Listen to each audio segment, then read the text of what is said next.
Here we have a Famicom, and it's a completely stock unit. Serial number on it there. And today I'm going to perform a fairly common modification, which is to install a composite out for this unit. Now, I do need that as I live in Australia, so the NTSC-J output on the back is quite useless for me. So we'll be going through that today. So this is well and truly before Nintendo started using their proprietary security bits. So to get this apart, all you'll need is a Phillips head screwdriver. I've just got the edge of it hanging over the edge here because of the eject mechanism. And so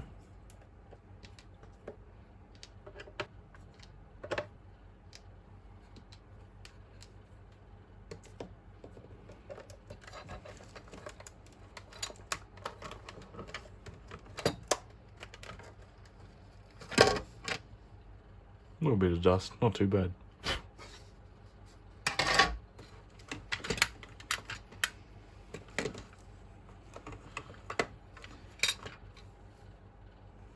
I'm not sure if this is a earlier or later revision. I'll have to remind myself. I'll look it up later.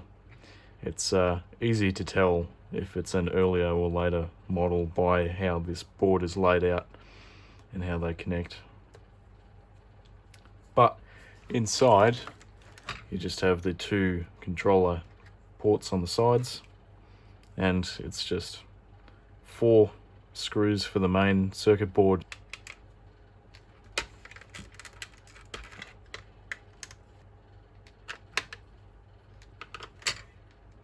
And another 4 for the RF and power.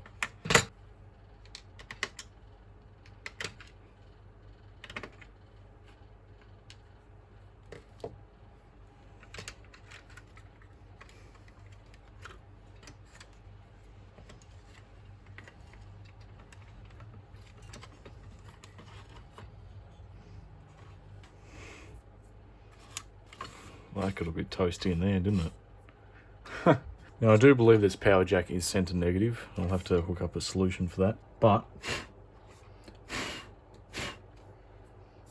a bit of dust in here. Our main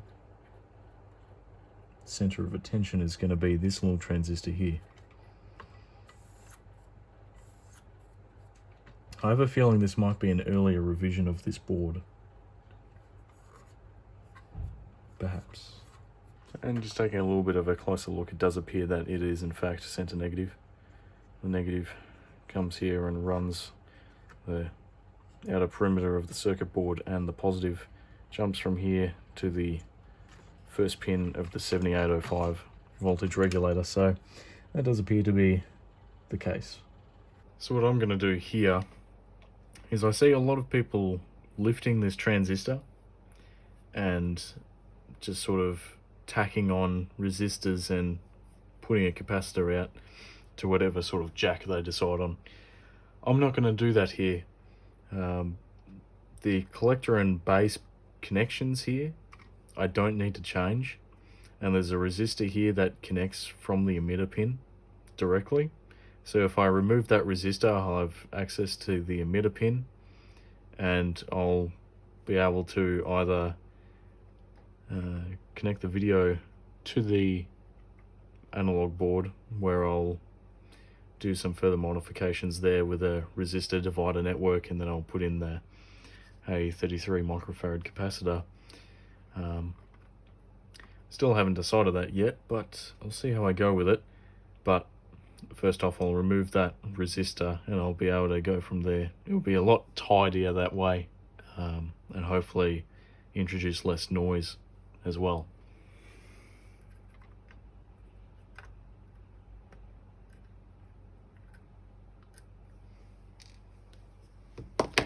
I'm thinking what I might do is I can make a resistor divider network with these connections, except this resistor will be replaced to a connection going to the plus 5 volt rail. I'll just have to find where the nearest point is for that, because the 33 microfarad capacitor will go to the center point of that. So I'll pull out this resistor here as well.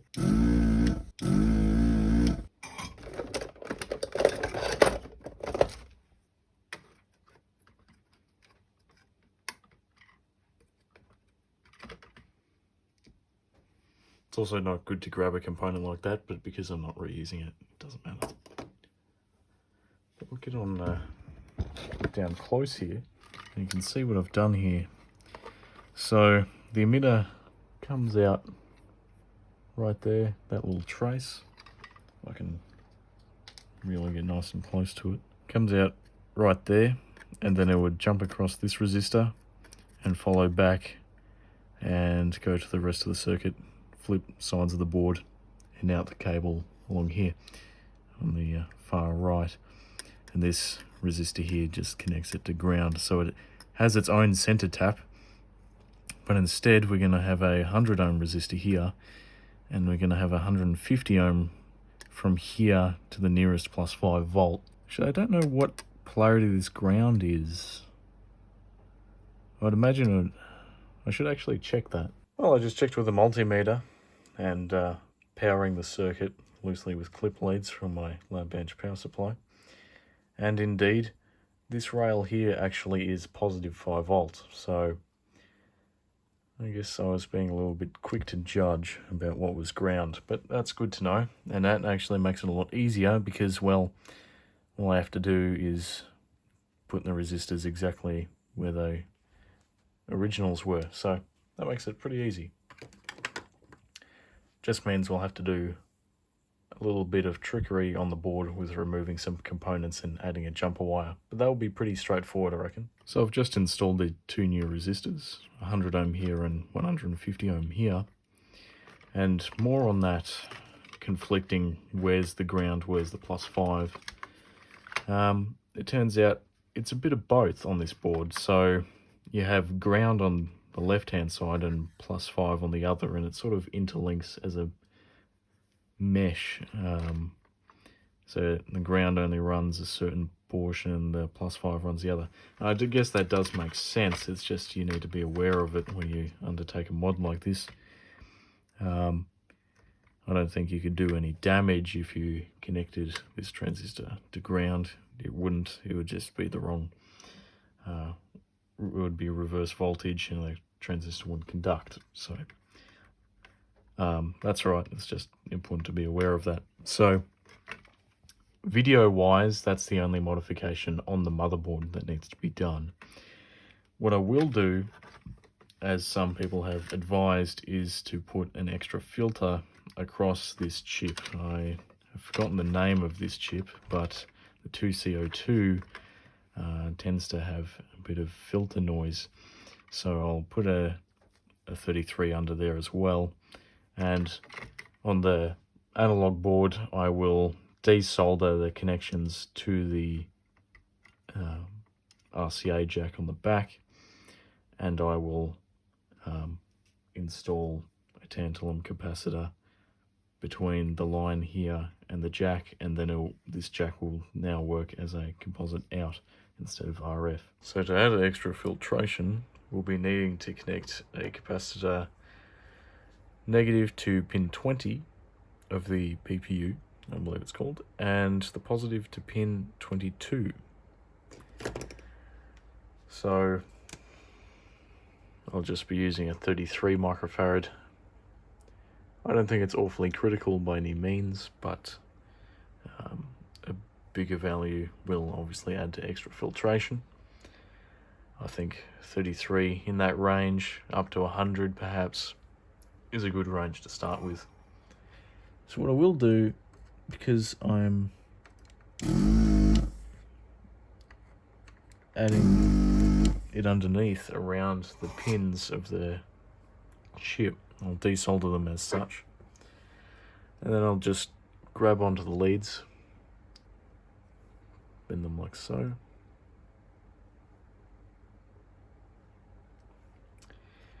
and I'll just twist them around. And actually, now that I'm thinking of it, I might add a little bit of insulation. I have this old roll of plastic sleeving. I think we'll do the trick here. Don't know how old it is, but sure, if it's lasted this long, it'll last in this.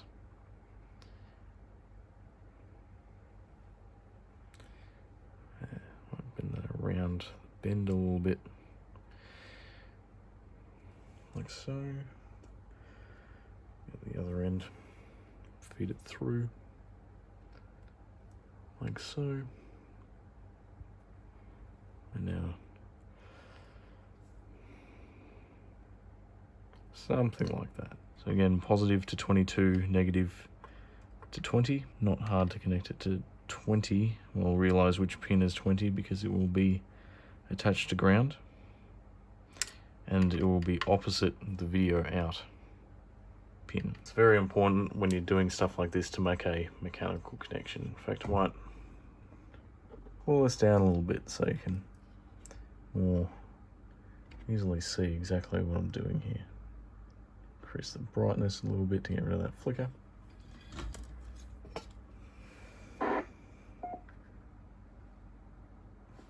Turn the tip off.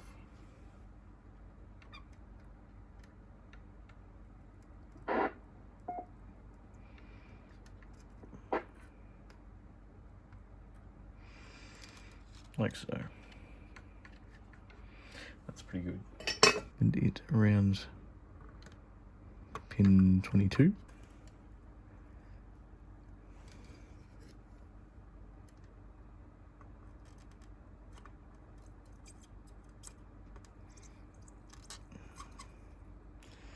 A little bit more flux on that. A little bit of the fresh stuff.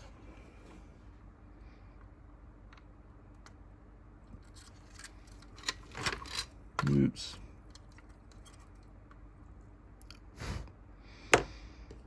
That's not too bad. Not too bad. The installation started melting, but sort of move it around. So that's the only downside is this. The tubing tends to melt a little bit, but it's not too bad. All right. So now that that's installed, we'll move on to the analog board. The video signal goes up on the left hand side to this pin here, and it travels across to that solder point there, which is that capacitor there. That's a 50 volt 1 microfarad cap. So I think the plan here is to move it and the component it's connecting to, and I will install, to replace it, the 33 microfarad capacitor. In its plus side will go to the motherboard side, so that's not too bad. And then I'll remove components surrounding the video out pin, and I'll send a wire from this point to there, and we should be able to test for a video signal once I've done that. So I'll desolder this component and this component, and we'll go from there. So I've gone ahead and removed those two components and installed the new tantalum capacitor down in there. You can see it just there, little brown drop. And what I removed was this 1/8 of a watt 10k resistor and the 1 microfarad 50 volt cap, which is a legitimate Nichicon part. Out of curiosity, I can actually just crudely test it here, just to see how it tests. And that's pretty good actually. Right on value. ESR is about what I'd expect for a 1 microfarad. And so it's still a healthy 1 microfarad, even after getting on close to 40 years. So that's pretty good. Alright, so you can see I've soldered in the capacitor there. So I'll remove the surrounding components that attach directly to the pin of the RCA jack, and I'll get a wire across and we'll be able to test this. Alright, so I've finished up all I should need to do to make the video work now. You can see the new yellow wire feeding across the circuit board there. So that connects to the tantalum and to the composite output jack. I just had to remove two more components, a 1K 8th watt and a little itty bitty disc capacitor. So I've put my test television over here, and I've just got red as being composite input. So if I connect that up, got my power supply running, ready to connect it crudely, for sure, but should work. Got a test cartridge here, Dragon Ball game.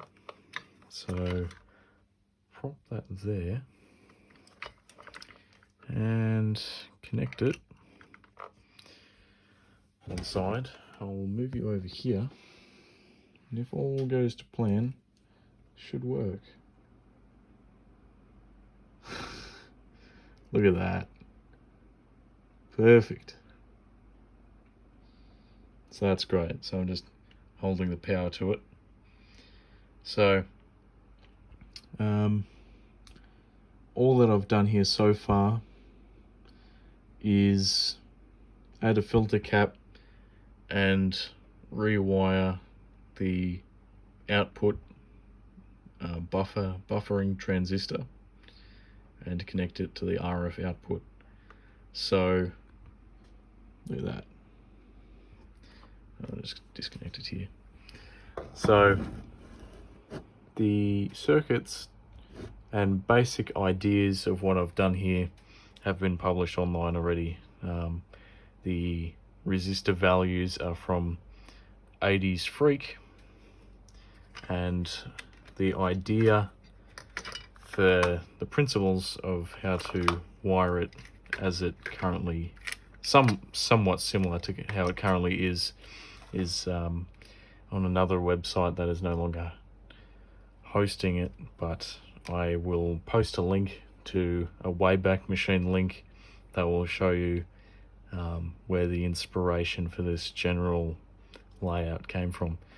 I did a little bit differently. Instead of snaking it across the board like he did and removing a bunch of extra components, I just ran a jumper wire and used tantalum capacitors. I think it's very important with the video especially to use tantalum capacitors, just because they're a lot lower loss at higher frequencies than, say, electrolytics are. Once you get into the megahertz, you will get losses and you will get a poorer video.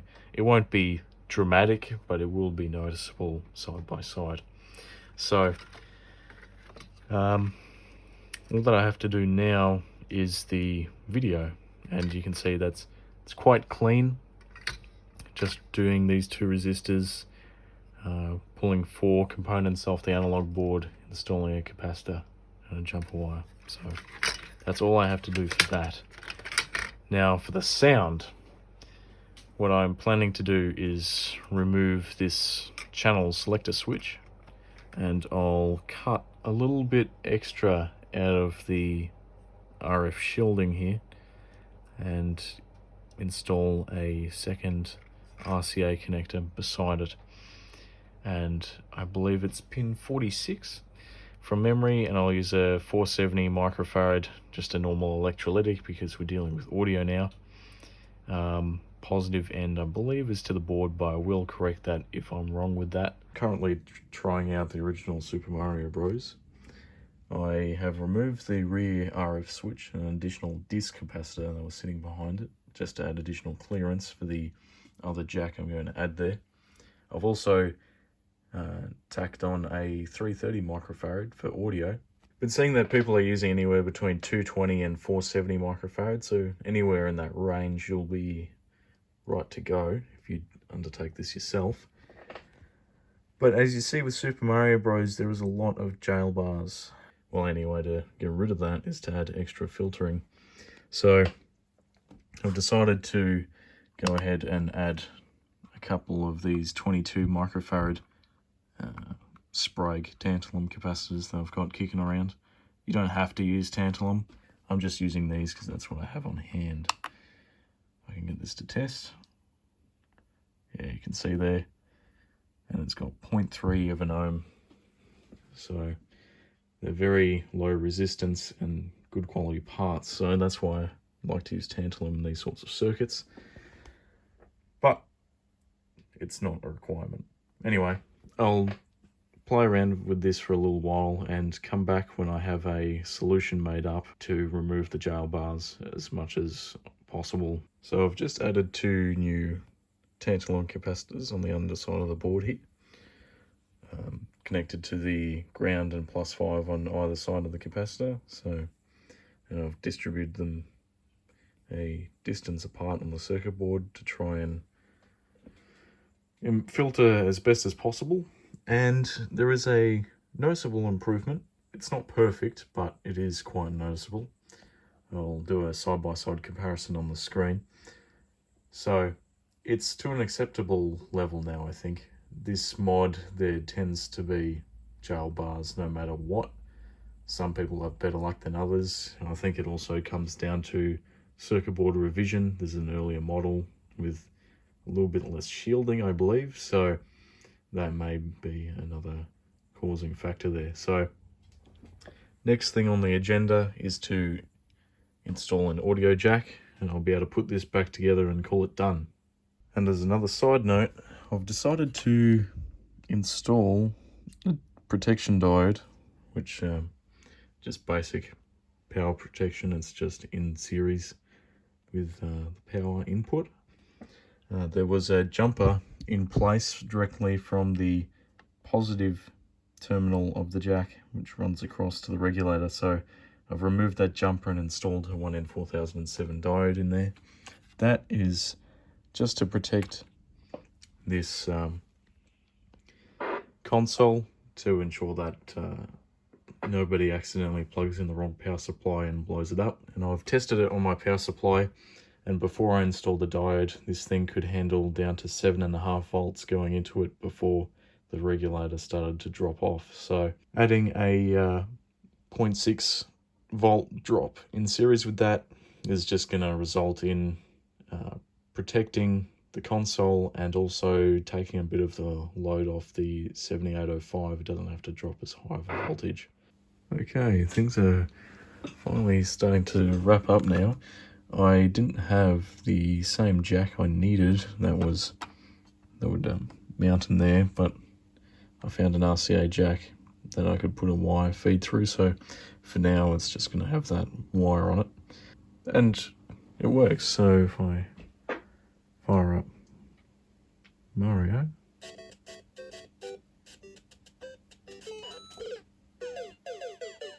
obviously pretty terrible, but you can see that the audio works just fine. You can see the wire feeding down, and just connects to that point there. Then it snakes across to the 330 microfarad capacitor. Then it runs to the wire going out. So that's not too bad. When I get the time, I'll just insert a surface, well, flush jack. But for now, I'll just stick with that. And while I was at it, I just threw together a quick power supply.